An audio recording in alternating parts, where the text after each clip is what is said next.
What's up, everybody? Another edition of Podcast Champs with Dio and Damian, and our now third host. I can't call you so tri-host, I guess. Three-way dance. Three-way dance. Sure, we'll call this the three-way dance segment of the show with Kat. So, Kat, thanks for actually agreeing to be part of this crazy circus of this. I love you too. Nonsense. Hey. No, we have fun. She loves us. She loves us. Wow. But I want to start the show really quick and just leave this line out there, and then we can just go from here. What is talking about today?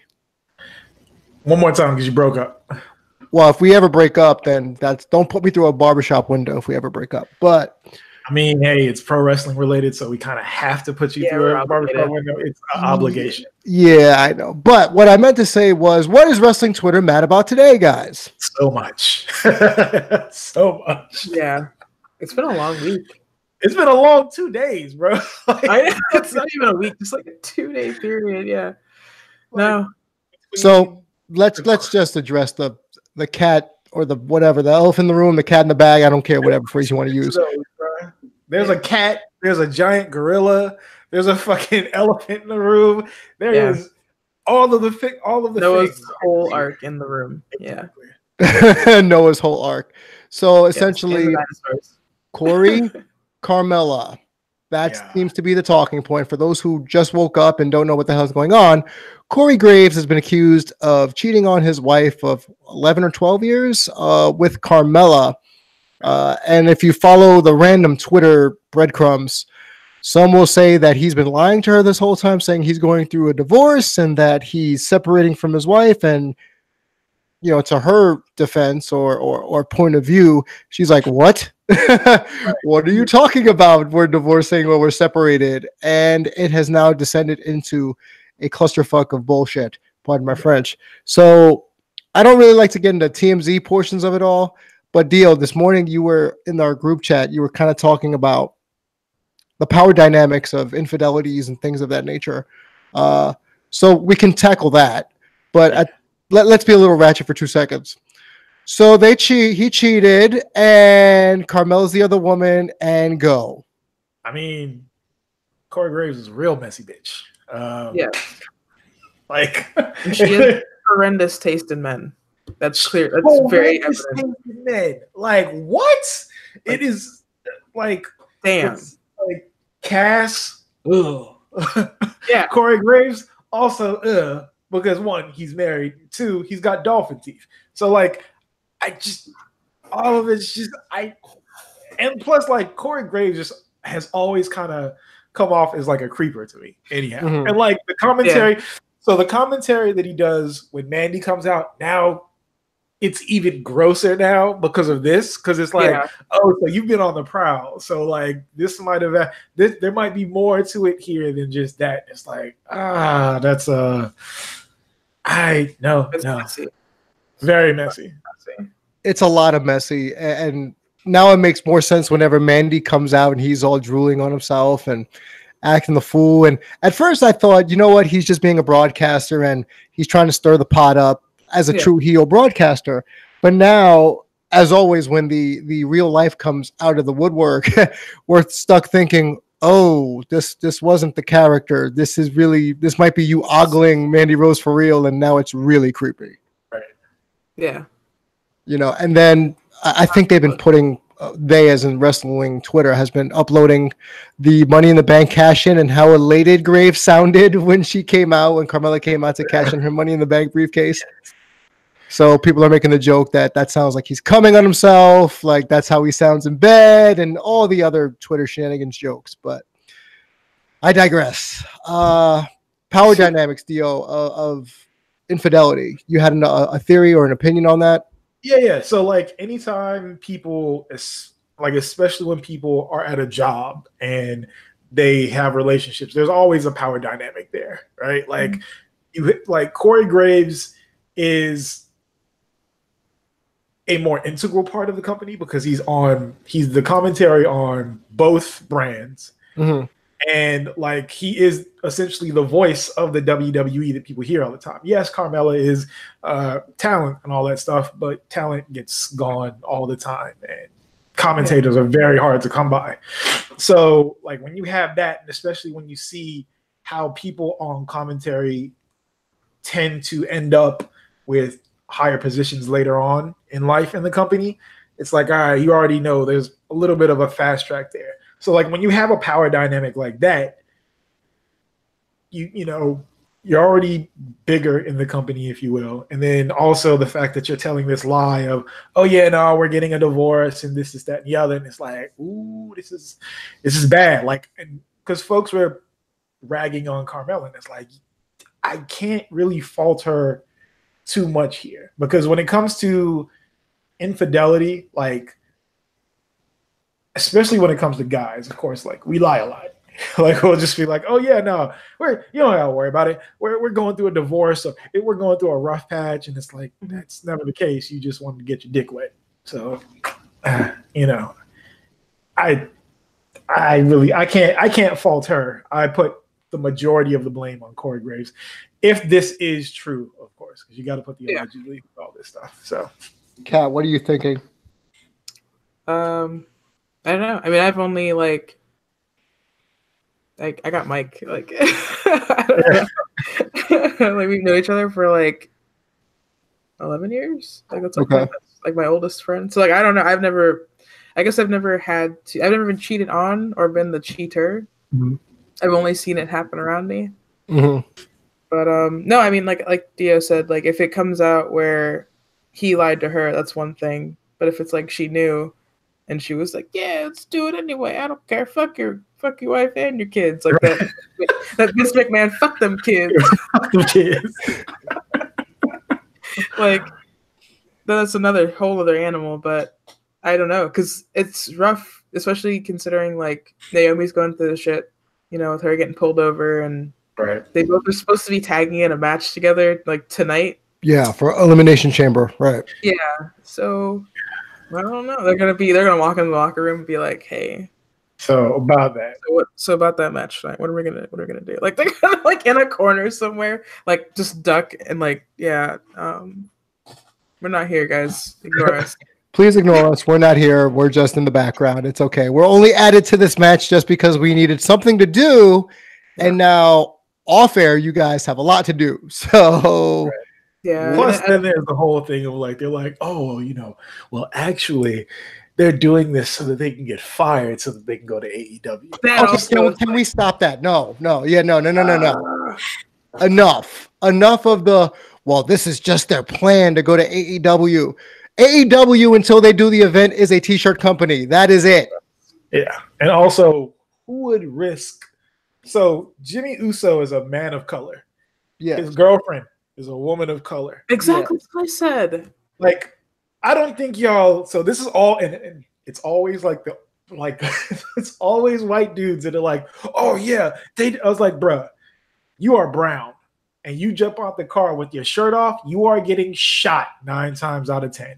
Mm-hmm. Like, who is going to risk life and limb when you're already getting paid probably close to millions of dollars? Like, you've probably made millions of dollars since you've been in the company, since you've been there so fucking long. Yeah. Why would you risk life and limb to get out of that, to go into something that is still a pipe dream? Yes. Like, where y'all? Like, oh, he was just belligerent. And I'm like, you think that in what city? 2 people of color in a car getting pulled over by cops and nothing, like, you're just like, yeah, he's just being a dickhead. Like, fuck no, I'm gonna sit my ass in that car and look forward and like, yeah, I'm not getting this. Is fucking ridiculous. Like, exactly, it's so stupid. And for those that don't know, just to get some clarity, Naomi was driving apparently the wrong way on a street or a highway, and she cooperated fully with the police after being pulled over. And from all accounts and reports, my man Oos literally jumped out the car and started squaring up with officers, probably because he was under the impression of, why do you keep talking to my wife for so long? Like, what's going on? Like, you know, what's up? And apparently he squared up with the police officer, and they drew their tasers, even though nothing was transpired, so to speak. but still the image and the memes and the gifs of that one dude squaring up, you know, that one gif of the dude getting ready to throw down. And that's how I envision it. You know, look, man, I'm not going to sit here and say I've never gotten drunk before and wanted to fight somebody in the middle of the street. That's happened before. So I know what it is to maybe feel disrespected and then jump out the car. I don't know about taking my shirt off, but at least have my tank top on. And, you know, because that's a whole nother level. If you have to take your clothes off to fight, that like that's you are ready to go. Like you are down for the get down. If you take if you take clothing off, you're going. Have you ever seen? I've seen somebody get into a fight, take their shirt off, and the person they're going to fight put their shirt on. Wait, put the shirt on that the person took off? Yes. And I fucking lost my mind, and I was like, I cannot believe. I would have died laughing if I saw and the other guy just laughed. He was like, I can't give my shirt back. I'm out of here. So yeah, there's a way to fight everybody, I guess. Well, and that's what happens. Sometimes you just ready to fight everybody, you know. But I think just culturally speaking, you know, I've done it, you've done it. I don't know if Kat's ever jumped out of a car ready to square up, but if you've ever felt disrespected by law enforcement, the urge is to want to throw down when you feel like you're being disrespected, and that stretches even far beyond just law enforcement. That could be anybody. Yeah, you know, just the slightest sign of the disrespect can be viewed as fighting words, as they say back in the day. Right. You know, and that's what wound up probably happening. He wound up like, oh, them's fighting words. Let's go. Yeah. And it's good deal. There's like this thing that like a lot of folks don't get, because like when we have interactions with police as Black and brown people, it's the tone's different, right? Like how we get spoken to is different. How, you know, they're on high alert with us is different. Like this isn't even like some shit that we're making up. Like it's proven. They've done studies about this where, you know, like law enforcement people think, or, you know, that younger Black men and women tend to be older and larger than they actually are. So and since a lot of us tend to have always had like adversarial relationships with police, as opposed to it being these are our protectors, it's these are our handlers, or these are, you know, the people that are keeping us down. So like, you know, it's a thing towards like you immediately have this thing where you're like, I don't want to fucking talk to these people. I am, you know, they're already here just to fuck with me, so fuck them. But then on the other hand, like we have that same thought that goes through our mind. It's like, fuck, I can't. As much as I want to jump out and do this, I know I can't, because if I do, the likelihood that I could die in this situation is very high. Yeah. So yeah, it's tough. It's tough, especially when you come from a background, like if you come from a country or your family's from another country where that's not really a reality there. Like you could talk to the police sideways if you want to, but can't really do that here. So yeah, it's one of those tough things as a person of color, especially like if you're a person of color and of immigrant descent as well. So yeah. Kat, have you ever had a moment in your life or at any point where you had a similar situation happen to you or Mike? Oh yeah, it's weird because I've gotten pulled over, like just like me in the car. Like I used to have like a really shitty car, and I was driving through like a nicer neighborhood in Fort Lauderdale, and like the guy said I rolled through the stop sign, but like I came to a stop. He just wanted to fucking pull me over. So my mom is white, my dad's Black. My dad, when I got my driver's license, he was with me, and he said, put Caucasian on your driver's license. And I was like, why would I do that? And he's like, well, technically, he's like, if you get pulled over and it's late enough at night, like you're not probably gonna run into an issue. And I was like, I don't think like facially I'm white passing. But my dad like was convinced that this was gonna like help me. So I got pulled over. It was like 11 o'clock at night, and like the guy, like the first cop walked over, and like he didn't like shine a flashlight in the car or anything. He just was like, he took my driver's license, he ran it, and the other cop like was like, oh well, you know, like your back tail light's out. And I was like, okay. So I got out of the car to look at it, and then he was like, oh, she's brown. He's like, we're gonna search the car. And I was like, So then I had to sit there and wait for them to go through the car. And I was like, dude, like, it's like now midnight. Y'all had to go through the car because at first you were like, yeah, you can go. And then you saw me and you were like, oh, fuck. Like, And then adversely, like, I got pulled over as a passenger and Mike was driving. I think it was probably because it was like an off-duty cop. But, like, Mike had, like, merged. And the guy said that we cut him off even though, like, we were, like, well ahead of him. And he followed us from the street to our house, which is, like, 4 miles. They're not supposed to do that. No, and he had no lights on, no anything. So like, we get out of the car, and Mike is like yelling at the guy, and like Mike's like a big white dude, like, and he's like yelling at the guy, he's like cussing him out, and I'm in the passenger seat like losing my mind because like any interaction with a cop I've ever had, it's like if that happens, it's fucking over, and I'm like, get back in the car, shut the fuck up, and he's like, no, fuck this guy. He's like, you need anything from me? I'm going to bed. And then he just walks up the stairs and goes in the house. And I'm still in the car like, I don't want to move. I do not want to get out of here. Because I just like watched him walk up the stairs like, he got back in his car and left. And I was like, I got back upstairs and I was like, what the fuck was that? Like I had to go to bed. And I was like, if that was me, man, that shit would have been over. Yeah. It would have been over. So yeah, so like I feel like people don't realize like you can get away with more shit.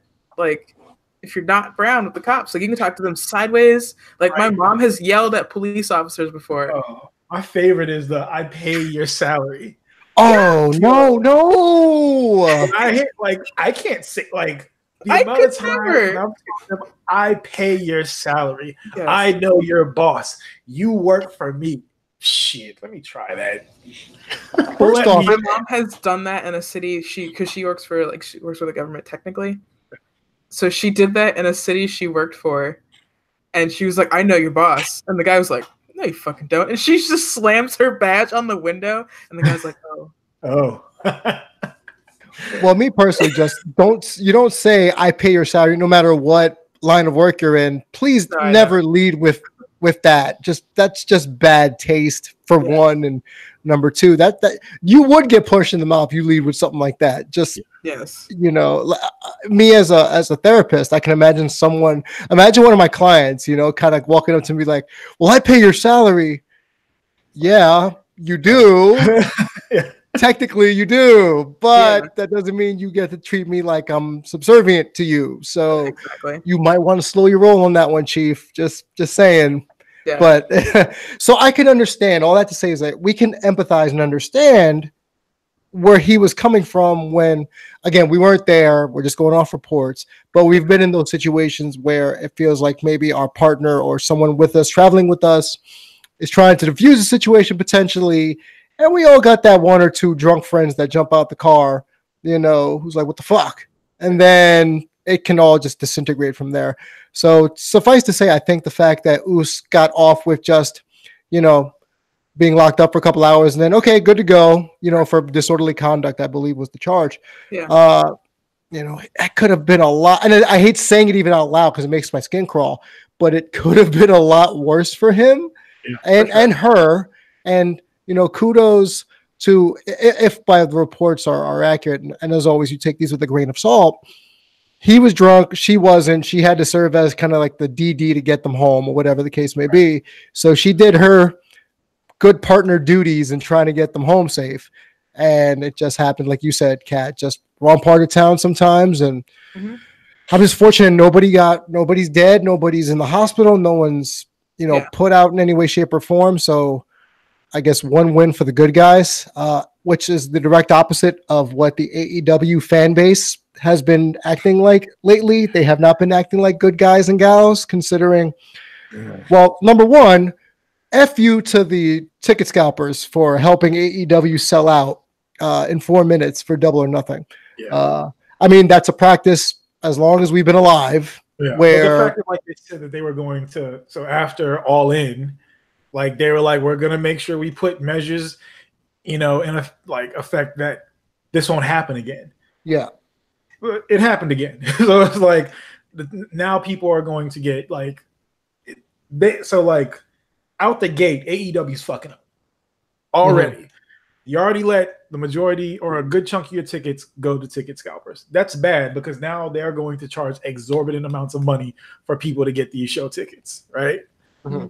Then on top of that, you had the whole issue of when they got called out for, was it Nyla Rose? Yes. Okay. Yeah. So they signed Nyla Rose and Sonny Kiss. Like what we saw on fucking like online while the press conference was happening, like when they announced Sonny Kiss, it was like just the amount of homophobic slurs that came out was wild. And then now since they announced the women's triple threat, of course, since Nyla Rose is in it, they're saying, oh, well, it's actually not a women's triple threat because it's intergender. Yeah. Gender. And it's like, no, first off, it's not that. What's worse is the fact that, and this has been my biggest issue with the Bullet Club umbrella of fandom, is the fact that the people that are in charge of the Bullet Club or the elites or AEW, whatever you want to call it, they do not check their fan base. And this is the issue that I have with a lot of wrestling Twitter when it comes to the people that run sites, people that have like, you know, I guess you would say like little fan factions or whatever. You have to keep the people that are under you in check. Like I moderated for a couple years on a website. We moderated very harshly. Like we banned early and often. And that's something that you kind of have to do in order to like, you have to let people know this is not acceptable.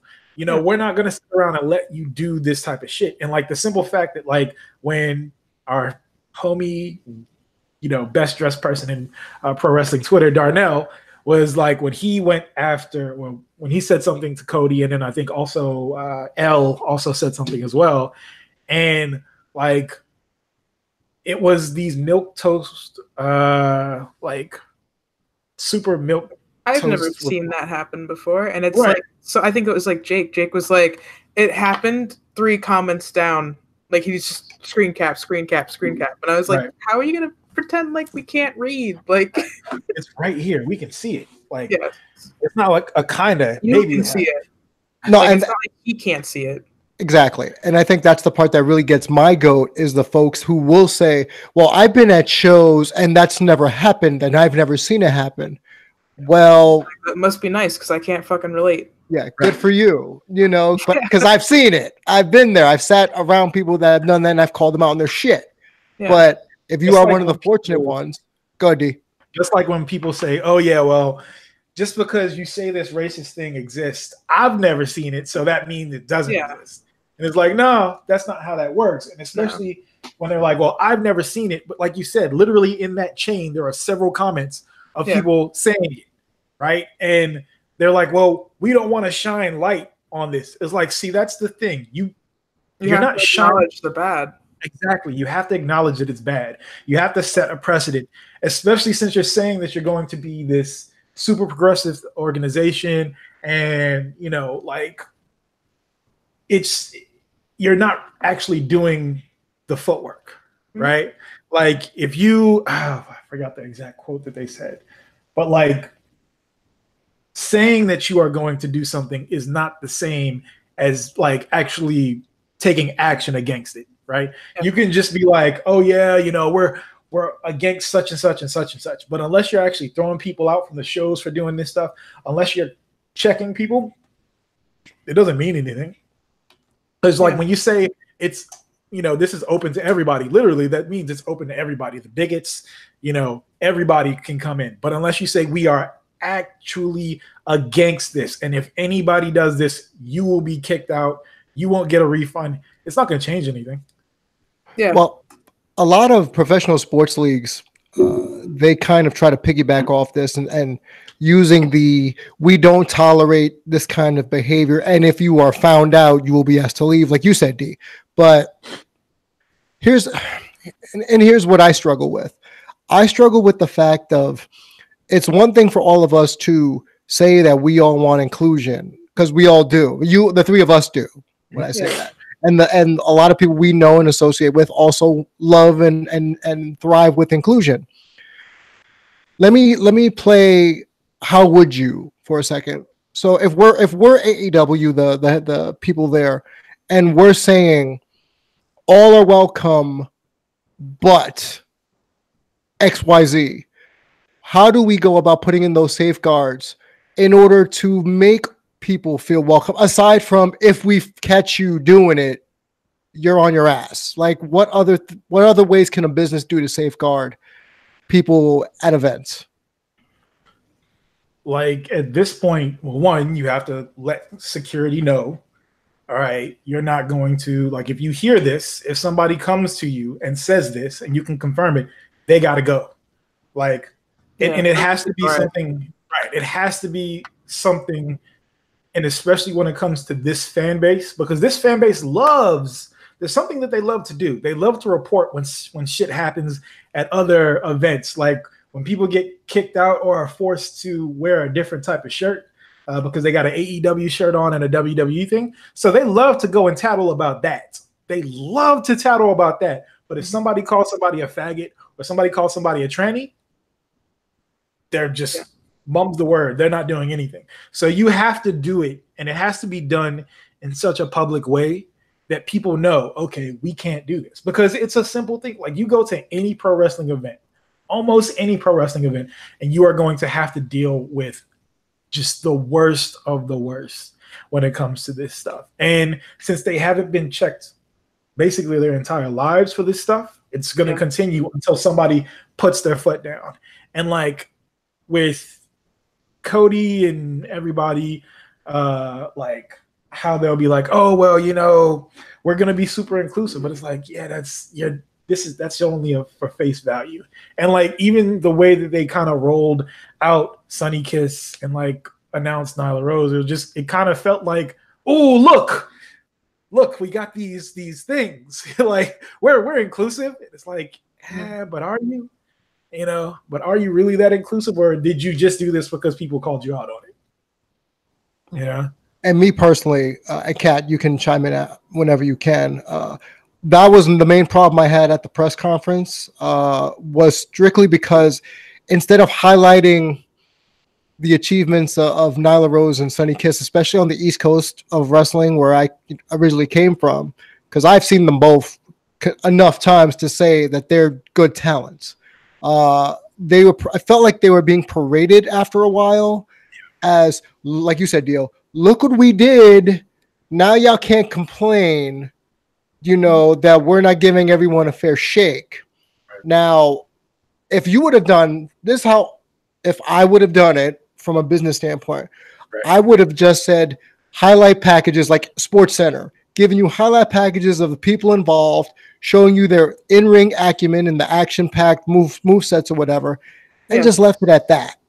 And you could have just drawn your own conclusions and done research and gone to YouTube. And of course, the comments would have probably inevitably happened. Right. Yeah. But instead of saying, look, guys, we're inclusive, and putting that at the forefront, I kind of have a feeling that this puts added pressure on Nyla and Sunny because the light's been shined, and now we can't focus on their wrestling ability. Now it's, well, forget the wrestling, that's secondary. This is what's important, and look what we're doing. Yeah. So that's my thought. It was one of those things where I was just like, oh, okay. Like, I mean, like, I feel like I've been supportive of AEW. Like, I have nothing against them, and I do want them to succeed because I do think that this could like change this landscape of wrestling. You know, like if you have these like this misfit band of idiots that actually pull this shit off. But at the same time, like I feel like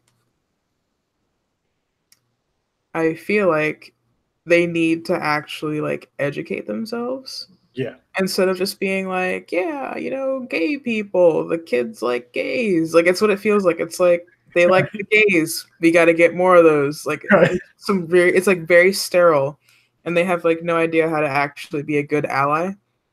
And I think maybe offering up something like some kind of like they could hire a graphic designer concept They could hire a graphic designer to make them a graphic that's AEW themed around all their characters.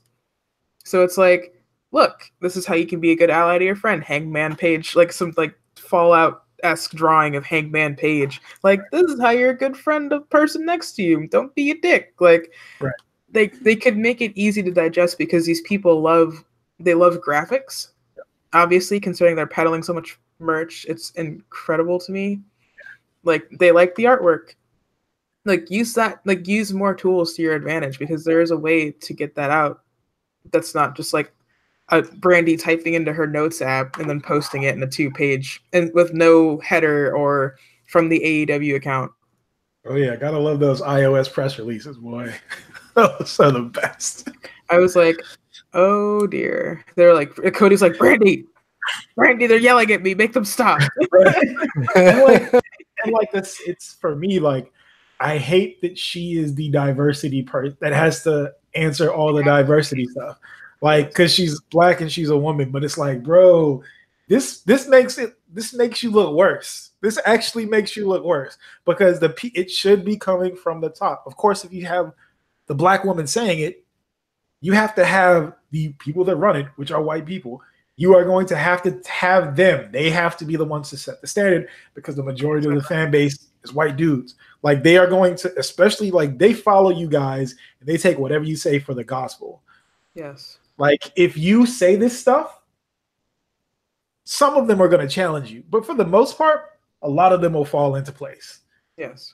So like, yeah, I just really wish that they would check the fan base because like, if you don't, then that lets things fester. Like, if you go into, if they announce a match for like Nyla Rose and a third of those comments are derogatory, and like not derogatory in a, they suck in the ring type way, but in a, transphobic or homophobic way, that's the issue. Like, the issue is festering. You do not, like, if you go to a doctor, the doctor doesn't say, well, you got an infection, but it'll go away. That's not how it happens. Like, that shit, no, they will take care of it. They have to be willing to stand up to their fan base. And I think a lot of them, if they took a stand against it, there'd be some pushback, but I don't think it would be as detrimental as they think it would be. Right.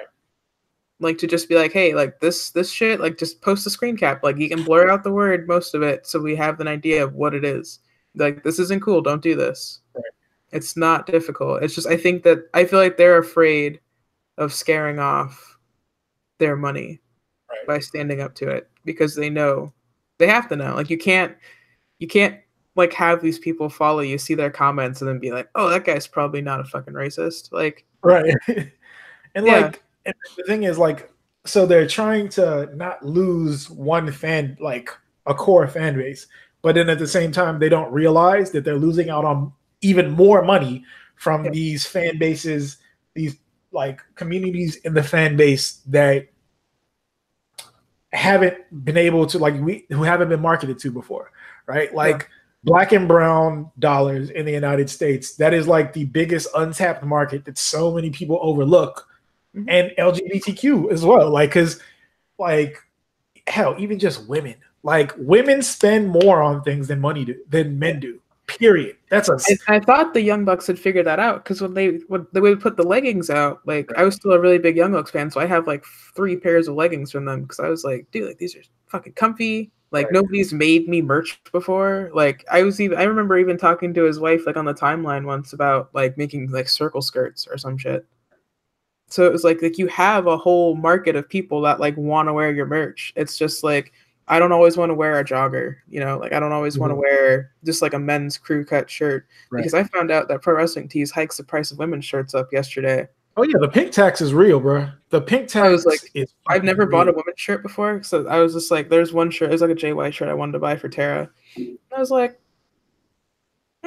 And it's less material. That's the crazy part. It's less material because it's cut to be slimmer to accentuate curves and such. Yet it's like $4 or $5 more. It's like, yo, y'all are fucking bugging by doing this shit. And like, once they realize, like, if they wanted to be revolutionary, you need to have, like, the shirts need to be the same price across the board, no matter what style. Also, you need to have designs so it can't just be this design's for just women and this design is just for men. Yeah. It needs to be available on both sides. Like you have like if you want to be really inclusive, like because there have been plenty of times where like I've seen shirts with WWE that were like women's shirts where I'm like, you know what? That would be awesome if they had it in men's, but they don't make it in the men's size. So fuck. And I know vice versa with women when they see stuff that men have. So like either you have to get this oversized shirt for a dude because WWE shirts fit like shit. So they do. Well, I want to cut all your shirts. I want to go back to something Kat said about alienating their fan base from a monetary perspective.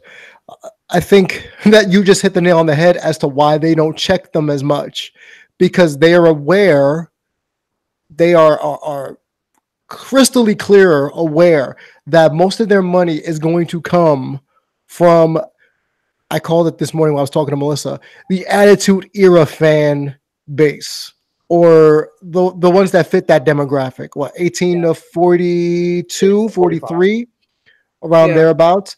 That's where the money makings come from. I know. So you check them, you almost alienate their dollars. But and I want to ask a question to the group. We're talking about revolutions of inclusion and things. Can a revolution in this limelight be profitable to a business in 2019? Can it be? Because the reason I bring this up is because if they check the fan base and let's say half of them, just throw half out, they take their dollars and go home, can they make up that lost revenue by appealing to the other minority groups to make up the loss of the income? So how do they do that? You just tell these fuckers that they can't come anymore. Like it's that simple. Like if you stay home. if it is a known fact we are not going to tolerate this shit, they can't come anymore. Like if they lose this shit and if you start like actually marketing, the merch and everything else to people, it'll be quick that they'll make up that revenue. Like if you actually like look at like in wrestling fandom on Twitter, like how you have like the WrestleBays, like that is a movement of people that has just like that gotten together, like, and they started making, so like Alexis Littlefoot, she is the best. She is just the best. She comes up with quality merch. Like she comes up with quality designs that not only look good for wrestling, like, because a lot of times we say, oh yeah, it's good for a wrestling shirt, but no, she makes like stylish shit that you could wear outside and people are like, yo, that's dope. Yeah. Like if they tapped into that market, you have people that want to design. Like I'm pretty sure, Kat, you would probably design awesome stuff if they actually came to you. Like if you come up with good shit, people will buy it.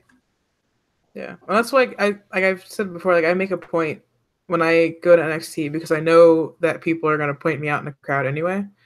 I'm like, I will wear, like, my friends at Hardway, I wear their shirts all the time. Like Kaiju Clutch, I wear their like if people design shirts, I will buy it from them, and I'm like, free advertising. I'm a 6-foot billboard. Look at me and your stuff. Like right now, Hardway. I'm in Hardway right now. Like I rep my friends because it's cool. Because like there's qualified designers just on the internet, and they're like, they never get the recognition they deserve, and it sucks. And like what was the thing that people got that got people on the Bullet Club fandom to begin with? Their shirts. It was the shirts. It didn't have shit to do with the in-ring. Those shirts were fire. Yes. Mm-hmm. Like, I bought the umbrella, dude. I bought the fucking umbrella. There you go. Right? Like, and I have to carry this Mark ass umbrella every time it fucking rains outside. I have. But yeah, like it will, like if you have good merch, especially something like this, because they are a t-shirt company right now. Yes. Like give good merch. And like if you're going to be different, learn from WWE's mistakes. Mm-hmm. Like because in this realm that they're in, they have to learn from WWE's mistakes, because that's been the monopoly for the past 3 decades. You know, like it's been so, like, learn from their mistakes. Learn that, you know, they didn't do like designs and market to women and people of color that well. Start doing that, or even like to LGBT. Like they just started to market to LGBTQ community, like with the whole Finn. Like had it not been for Finn, like they probably wouldn't have. They wouldn't. But like it's just one of those things where it's like, learn from their mistakes. Like you keep on saying that you want to, you know, learn all this stuff and you want to be progressive, but like you can't do the shit that the old people did fucking up and expect it to work. Yeah. It goes back to what we talked about, growth and development. You know, just because something worked 20 years ago doesn't mean 20 years later you have to use the same route to get to where you need to go as far as a profitability standpoint. Yeah. I'm in the group chat now on YouTube, and Masked Fan says selling good looking merch will appeal to all fans. Okay. Ladies, men, gays, people of color, big guys, white guys, green guys, doesn't matter. Yeah. Merch, like we're saying, can make up the loss of any income.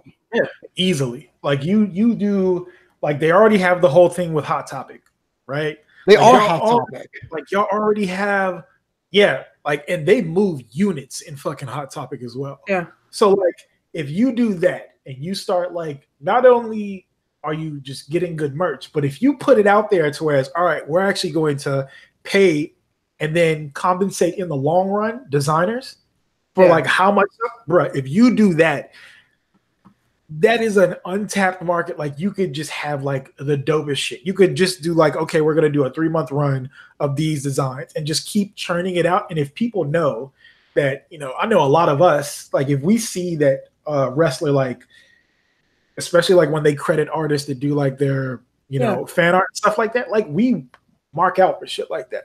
So like if you're, you know, actually compensating people for the designs as well, like that's going to draw even more people in, because now you've got more goodwill within the fandom, and like you're going to reach outside of just a pro wrestling bubble for people that are going to want to design, which is something that we need sorely when it comes to pro wrestling, especially when it comes to writing and stuff like that, because these old dickheads have been doing this shit since the 80s and it ain't working no more because it's not the 80s. Well, and I think just personally, just it's the evolution of the business of marketing, you know, not even just wrestling, just marketing in general. That, have you ever watched the show Mad Men? Yeah.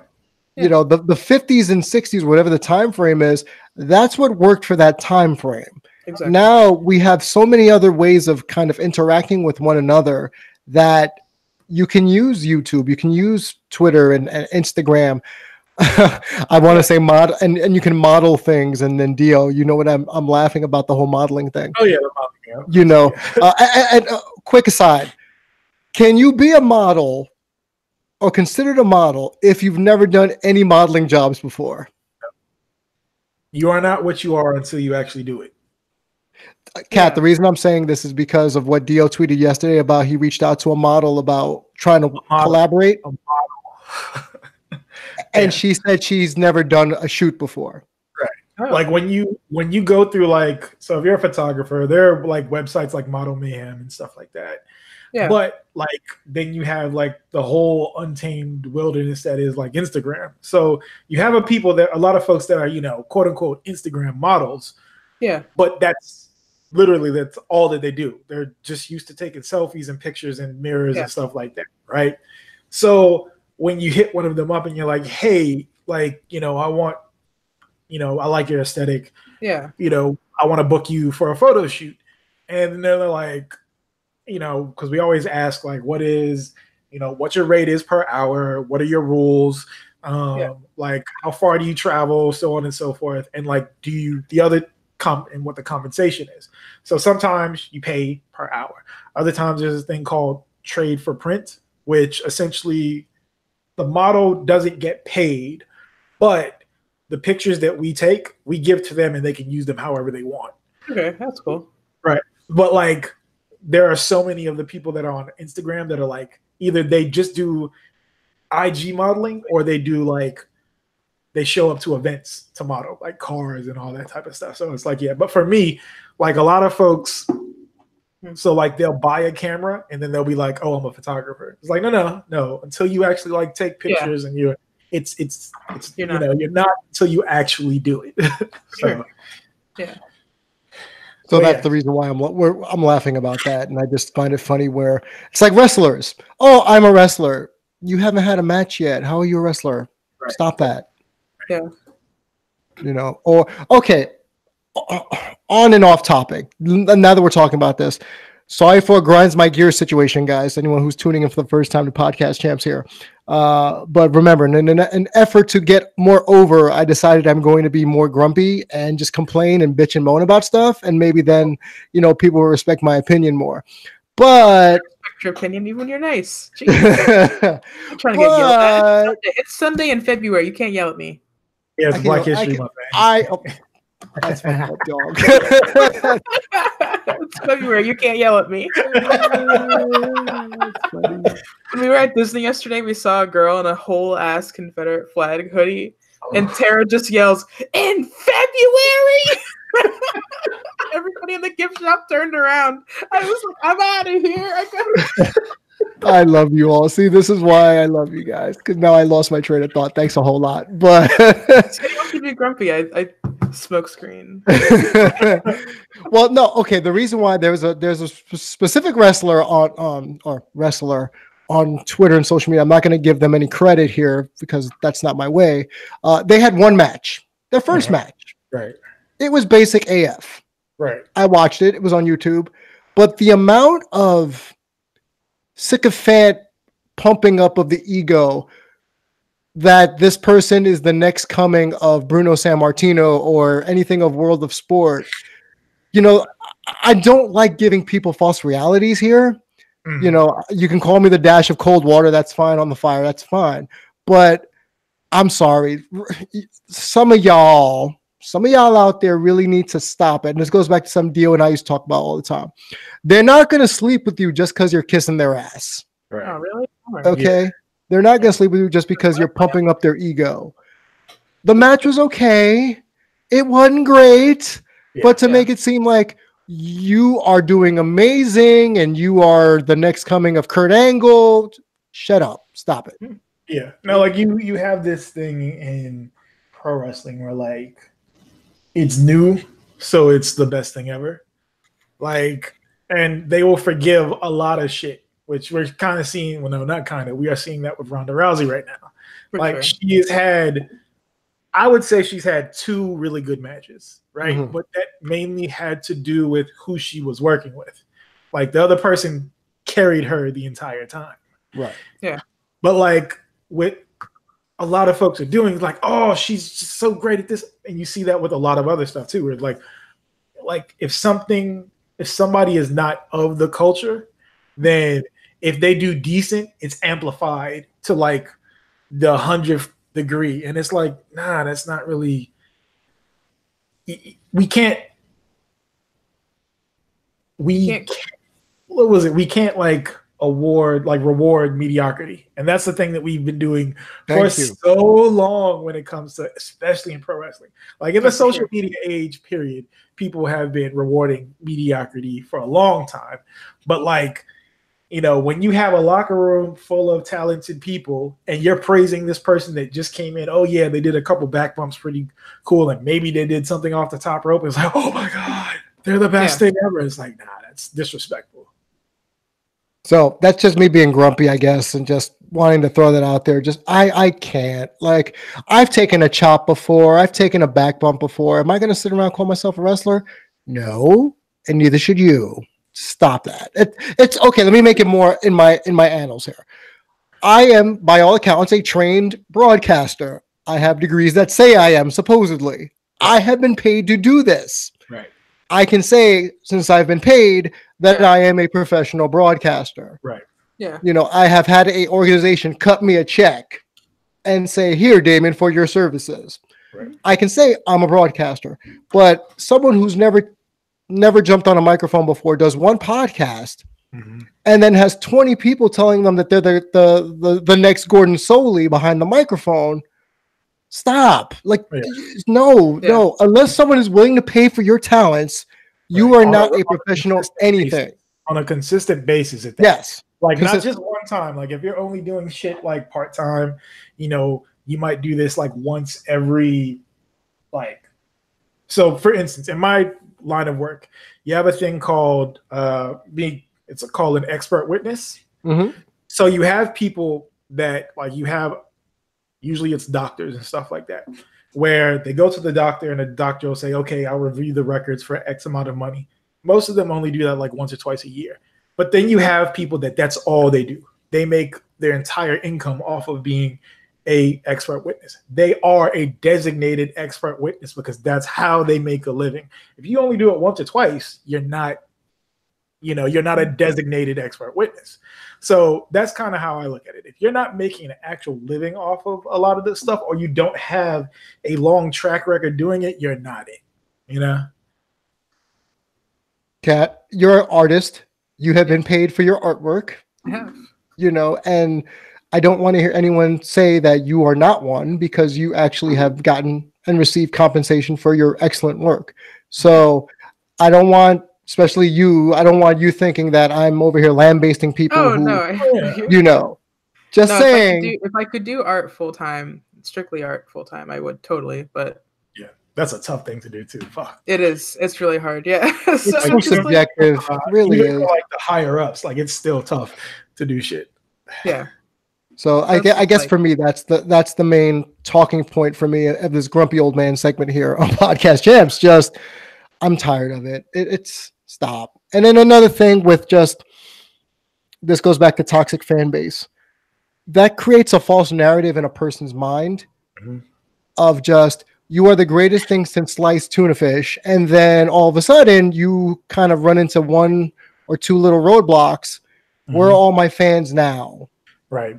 Where was everybody trying to support me, when I hit this mental roadblock? And that opens up, I think, a dangerous narrative, psychologically speaking. And I'm going to jump off my soapbox now before it gets a little too deep and such. So, yeah. But like, pro wrestling is a very much a what have you done for me lately type of thing. So, we've seen it so many times where, like, somebody will do something and you're like, oh yeah, they're the greatest thing. And then they have they have an amazing match on Sunday, and then Monday comes around and they have a match, and all of a sudden they suck again. So, yeah, it's very subjective. The whole thing is just so subjective. Yeah, it's and going back to the AEW thing too, is not only is the not checking the fan base, but like, when you're trying to change the industry, you need to start actually explaining to people how the industry works, right?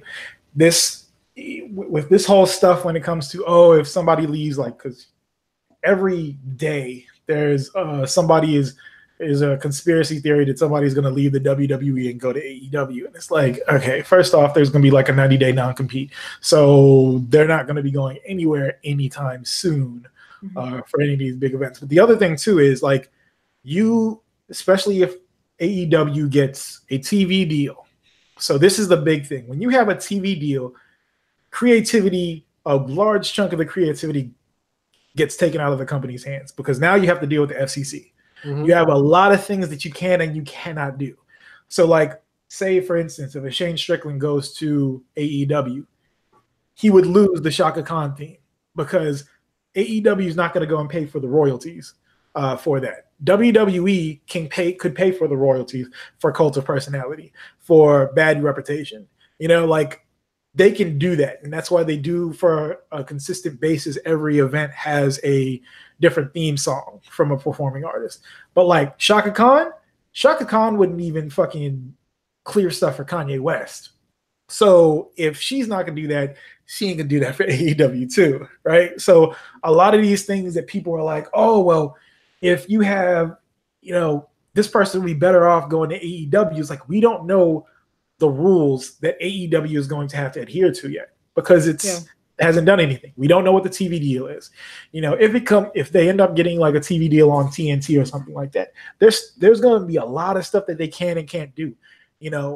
We can't go back to the Attitude Era like so many of them want to do, just because that no longer works. You know, like the misogyny, the sexism, it just doesn't work. I know a lot of y'all love it and want it to come back so bad, but go back and watch it now and take the nostalgia away from it. That shit was trash. Yeah, for sure.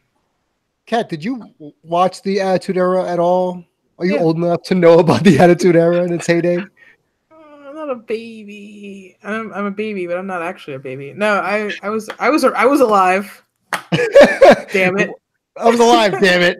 Well, and I asked because as a woman who is one of the smartest wrestling fans I know, if you watched it then and then you look at it now and you hear the fan base, which is traditionally men, clamoring for, well, we want the Attitude Era back, can you objectively kind of say, like, okay, there were some good things and there were some bad things? Like, for sure. Well, from your perspective, what worked about the Attitude Era that could be brought back? The character building. I think there were so many good characters at that point in time that like you could actually get attached to. And like I remember I thought like I whole ass thought like the Undertaker was like real. Like my dad like never we all told me did. otherwise.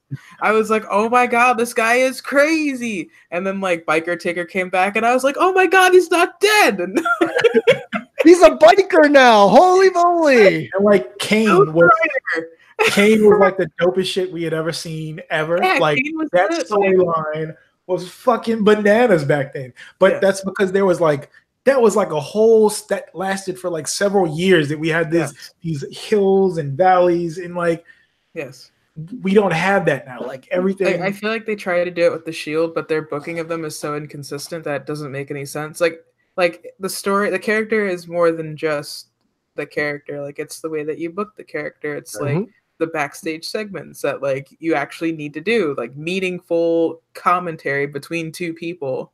Right. That's like it's weird because like I follow so many people that they pick apart like backstage interviews, like, and there's like people that like dissect like AEW interviews and stuff, like the being the elite, and it's like when you take the time to like listen to how people are interacting and you're like, he said that like 3 weeks ago with this thing, and it's like it's cool to see that like you can do it. It's just they're too lazy to do it, right? Or they don't think that we're gonna care.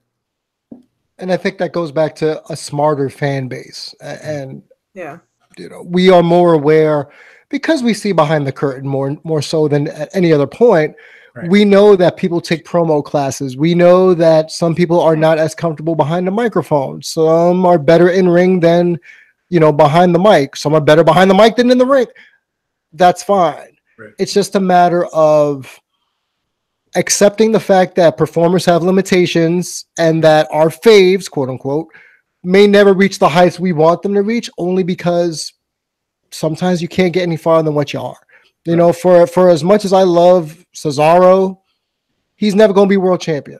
Yeah. It's a bummer because he's a great wrestler. I think eventually at some point, whenever, if ever, Sheamus retires because of whatever back injury thing he was dealing with, like I think they would eventually give Cesaro some sort of a run at the title. Okay, so then let's take someone like the last week, Kofi Kingston. After he replaced Mustafa Ali in the chamber. Now, all of a sudden, everyone is, put the strap on Kofi. Yeah. For the last 3 years, people have been saying, put the strap on Big E. And all of a sudden now, it took a gauntlet match for people to remember, oh, yeah, Kofi is one of the most athletic dudes on the roster, and he's been for 11 years. Yeah. He's been consistently good.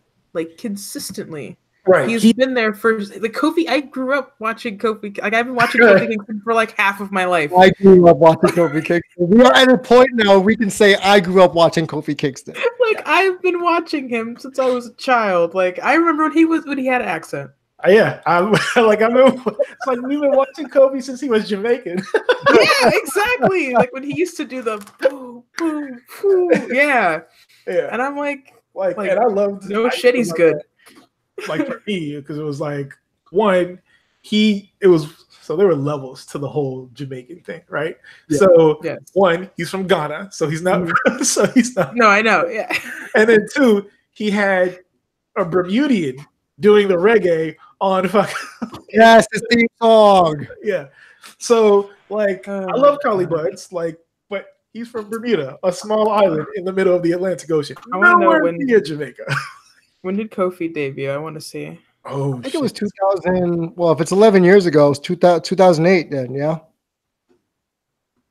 I like that it says American/Ghanaian professional wrestler.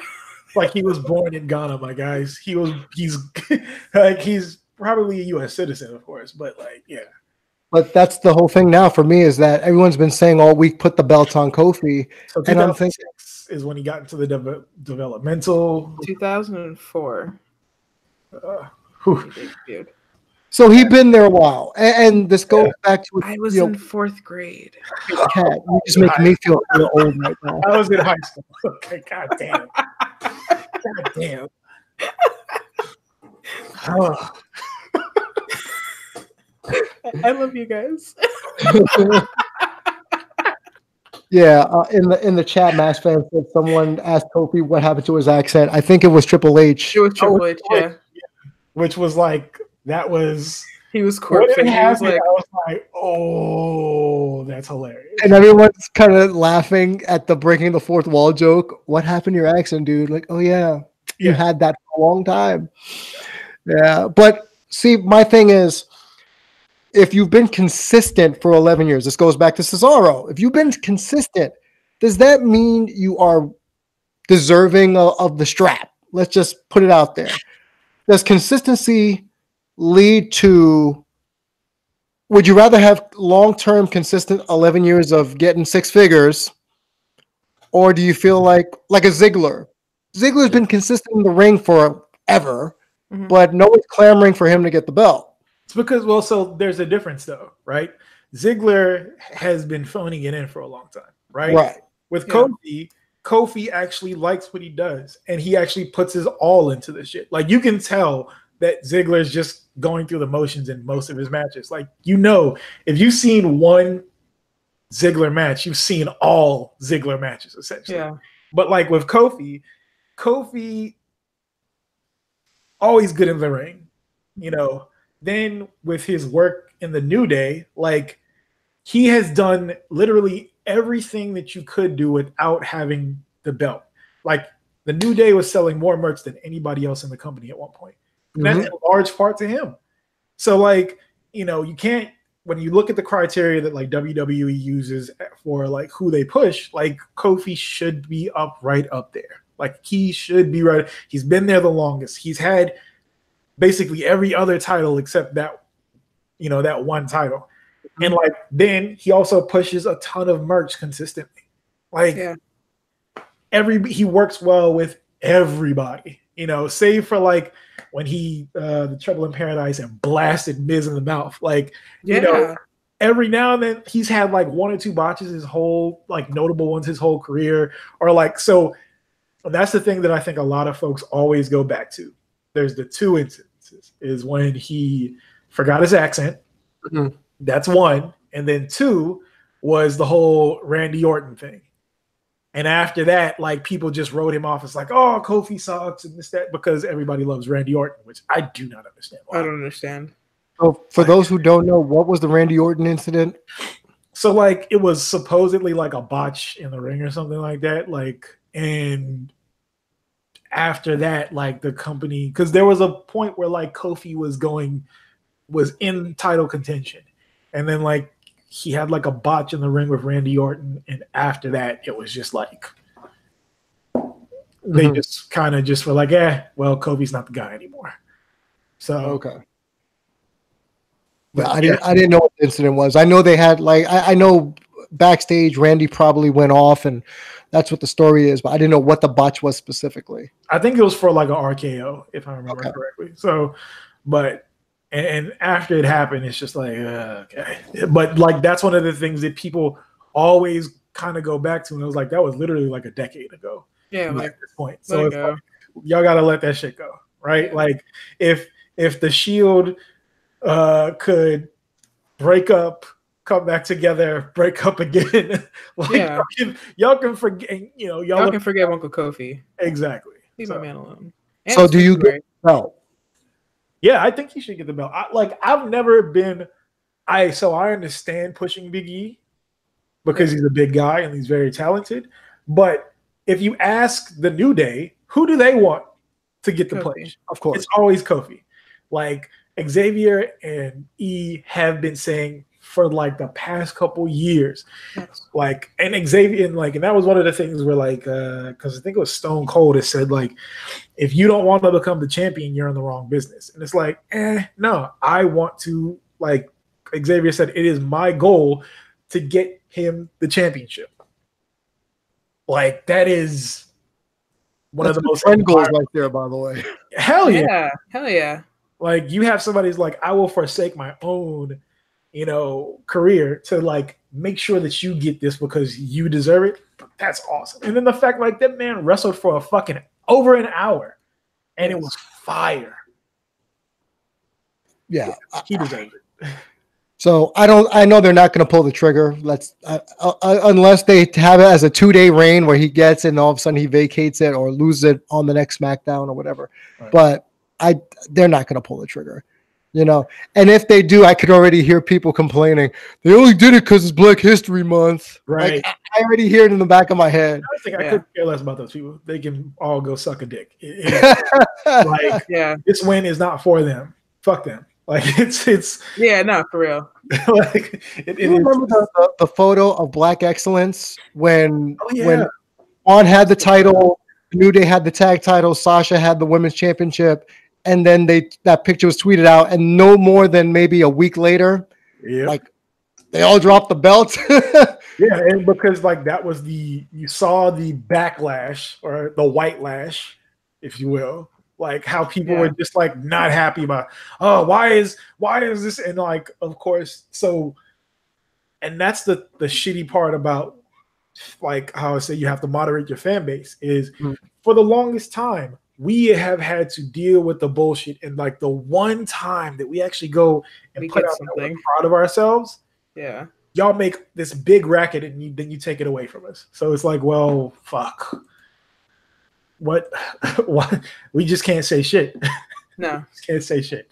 You have to celebrate in silence. Yeah. That's the expectation. People celebrate in silence. No, just be happy that you have it. No, we've never had it before, so that goes back to an old sports line. Act like you've done it before. Well, if you've never done it before, how do you know how to act? Exactly. Yeah. How about I'm going to act like a big kid at Disney World and be happy as hell that I won a championship? And just leave it at that. Right. But no, it's not good enough for the vast majority of sports fan base where if you don't act a certain way, if you don't behave a certain way, if you don't do anything a certain way, you are a bad person. Right. And it always has to be inside of this parameter that is white and male. Like that's what it all boils down to. Like the things that are considered to be acceptable. So like, take some of like the people that are coming up. So like the Street Profits, like we love them, Bianca Belair, we love her. And like the stuff that they're doing is very black. It is unabashedly black. No, it is. And I'm like, how long until they cut them off? Like, right. Because going on for too long. Yeah. Because you're starting to see more and more like these people that are like, I wish they would just be like regular. It's like, but this is what makes them different. Like this is, and it's to us, this is normal. To y'all, it's not. And it's like, y'all gotta chill. Like, let us have our stuff. Let us have our stuff. Like, no, for sure. That's the thing that kills me about Full Sail too, is because it's like someone who's like comes out, does something black, and everyone's like, oh, she's ratchet, she's ghetto, and it's like, oh my god. Well, do you remember back when Sasha was in NXT? They were like, Sasha's ratchet. Yeah. How is she ratchet? Right. Like, okay, white people, go to Urban Dictionary and actually look the shit up you're yelling. Exactly. You just start yelling some nonsense. No. It's like, ratchet would be if she came outside with like the tiny ponytail back here wrapped up with like, the bonnet. with the bonnet on, with the blue bonnet. Yeah. She's got on some Air Force, some dirty Air Force Ones and a tight white t-shirt. Like, all right, let's go. Like, I'm showing up at your front door ready to fight. Squaring up, ready to go. And the Old Navy flip-flops. Yeah. Exactly. Like, that would be rad. You want to say like something like that, sure. But like Sasha always looked great. She always had her hair done. Never like she didn't even use AAVE. Like that was the thing that I got. Like she wasn't even using like African American slang or anything like that. She was just being black and speaking and all ratchet. It's like what? Like where are y'all getting this stuff from? Like if you want to talk about like how like with Bianca Belair, what she says, all right, cool. If you want to say something about that, I understand. But like otherwise, come on now, y'all on that bullshit. Mm-hmm. Yeah. So I'm all for we're all having a voice and being fun and having a good time but man, some of y'all really take shit too seriously in wrestling. Like it ain't that serious. How about if Kofi wins the title? Let's be happy because it's for us because hey, we've never had Kofi win a championship. That's cool, but at the same time, it's different. It's different. It's like, okay, cool. We like different.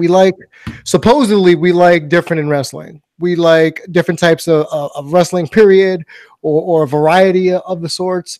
But I have a sneaking suspicion people really don't want variety in their professional wrestling. They want variety in it, but it has to be a certain color. That's what it is. They want all these different styles because you can take somebody that does something that's of color. You can take them. They can do this stuff and they will just, people like whatever. But if you take a white guy and have him doing the same shit, what happens? Oh my God, he's the best thing ever. What? Yeah. So let's circle back to the beginning off air. We were talking about Eric Bugenhagen. There's a black guy doing his gimmick. Would people take to it as much as they have? No, probably not. Probably not. Like it's one because he probably wouldn't have even been able to do the gimmick because the WWE only deals in stereotypes when it comes to characters. So if you had a black guy going out there trying to air guitar, probably not going to work. And then also on like in the house show circuit, people are probably gonna look at that and be like, what the fuck is going on here? Because socially, that's not a thing that you see, right? Like you don't really see a ton of black people in rock, which is ironic because it's something we created. But like we only had a handful of like bands that were like that had like black leads or even black people in the period. Like we had Seven Dust, who's it that does Cult of Personality and Living Color. Like, yes. Yeah. We only had like this handful. So like it's when you did see it, people were like, oh wow, ooh, what is this new thing? So like if you had people that have been programmed to think a certain way, this is what's acceptable for these people, and this is what's acceptable for these people. When you have somebody that's outside of the norm, they're just gonna be like, I don't get it. I don't like it. I think that's just the usual. That's standard business practices in most sporting avenues where if it's new and you don't identify with it, you automatically are going to be like, no, I don't care about it. Right. Whereas people like the three of us like to say, hey, we may not identify with something or we may not connect to it, but I'm not going to sit around and say, well, it's trash because I don't identify. I could just say I just don't like it, period, just because it's trash. Right. It doesn't have to be it doesn't mean who did it is any worse or better than me or anybody else. Right. And I think that's kind of how we tie this whole conversation together in terms of AEW, in terms of Graves and Carmella, in terms of Jimmy or Jay and Naomi. Just, dude, it's we all like what we like, and if we want to talk about it, we can talk about it here, and it's okay to disagree. I think that's the number one point I'm trying to make here is that I may not like what AEW spewing. I'm not going. Right. I went to the first one. Even if there were tickets available, I don't think I'm going because StarCast, I don't think it's for me.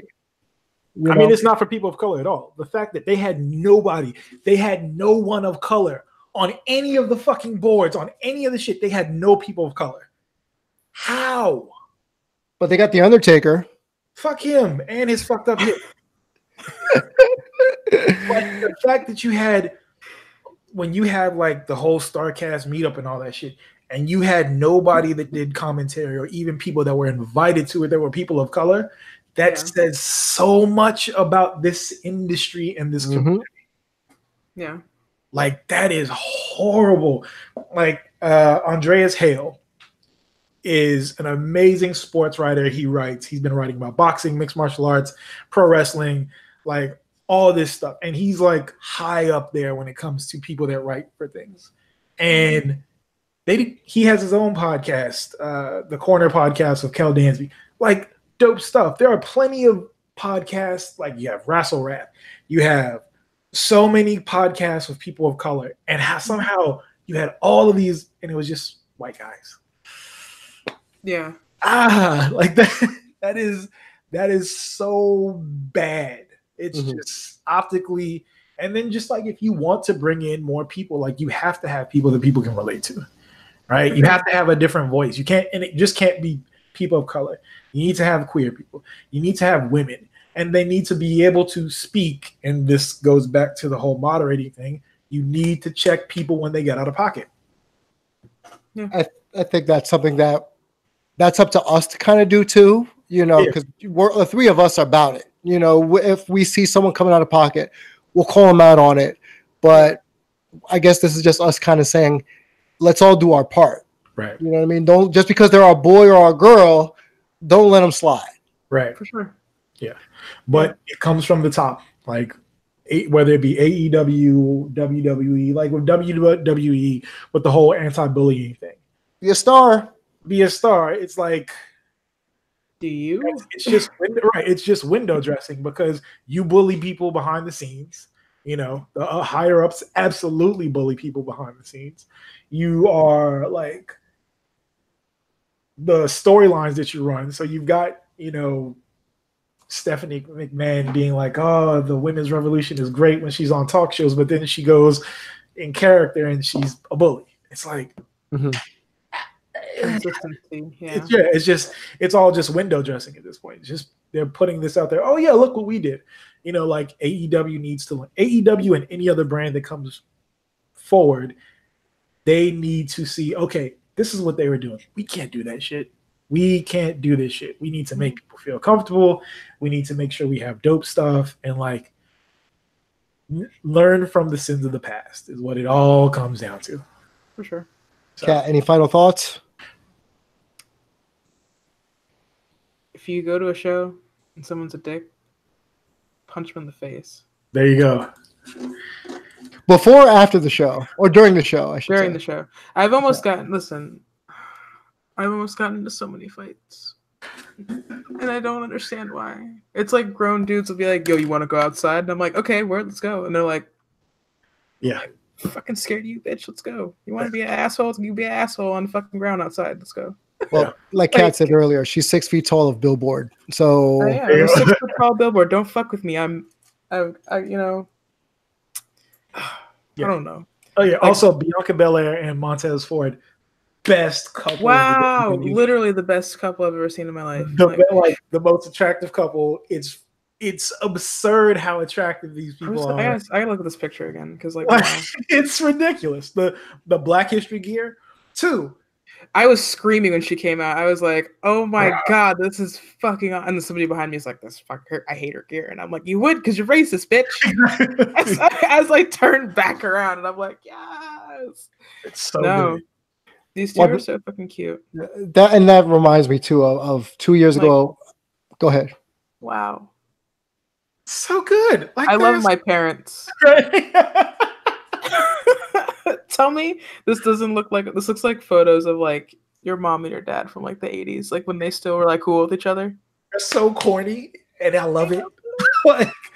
And the fact that Bianca, she makes all of her gear too. Both of their gear. I'm like, we stand a multi-talented queen. It's just come on. And her logo's fantastic with the braid. Great. Oh my god. It was good. When they brought that out, I was just like, you guys just it was me and Whitney, like, wow. So good. You guys did so good. You actually did something good this time. That's literally my reaction. I was like, wow, y'all did that? I'm so proud of you. I'm so proud of you. You're learning. You heard me, and you're like, "You learning?" I watched you watched that YouTube video. Oh, thank God.